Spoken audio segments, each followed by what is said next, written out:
நம்ம கைக்கு பைபிள் வந்திருக்கு. ஆனா அது எப்படி வரையறுக்கப்பட்டிருக்குன்னு உங்களுக்கு தெரியுமா? வாங்க பார்க்கலாம். நம்ம பைபிள்ல 66 புத்தகங்கள் இருக்கு. 40 பேர் அதை எழுதியிருக்காங்க. அதை நம்ம பெரும் பகுதிகளா ரெண்டா பிரிச்சிருக்கோம். பழைய ஏற்பாடு, புதிய ஏற்பாடு. கிறிஸ்து பிறந்ததுக்கு முன்னாடி இருந்தது பழைய ஏற்பாட்டு காலம், பிறந்ததுக்கு அப்புறம் இருக்கிறது புதிய ஏற்பாட்டு காலம். பழைய ஏற்பாட்டுல முதல் 5 புத்தகங்கள் சட்ட புத்தகங்கள் என்று குறிப்பிடப்பட்டுள்ளது.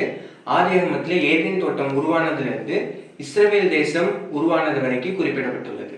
யோசுவால இருந்து எஸ்தர் வரைக்கும் இஸ்ரவேல் ஜனங்களை ஆண்ட நியாயாதிபதிகள், ராஜாக்களை பற்றி குறிப்பிடப்பட்டுள்ளது.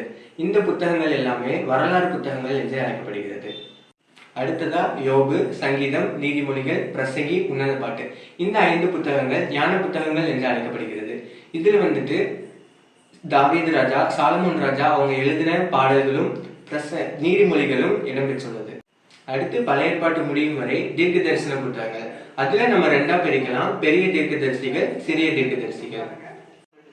இந்த தீர்க்க தரிசிகள் எல்லாருமே இஸ்ரவேல் ஆண்ட ராஜாக்களோட காலத்துல வாழ்ந்து வந்தாங்க. அவங்க இஸ்ரவேலை குறித்தும் இயேசுவின் பிறப்பை குறித்தும் அதிகமான தீர்க்க தரிசனங்களை சொல்லி இருக்கிறார்கள். ஏசாயால இருந்து தானியல் வரைக்கும் பெரிய தீர்க்க தரிசிகள் என்றும், ஓசியால இருந்து மல்கியா முடிகிற வரைக்கும் சிறிய தீர்க்க தரிசிகள் என்றும் அழைக்கப்படுகிறார்கள். அடுத்ததா புதிய ஏற்பாட்டுல முதல் 4 புத்தகங்கள் நற்செய்தி நூல்கள் என்று அழைக்கப்படுகிறது.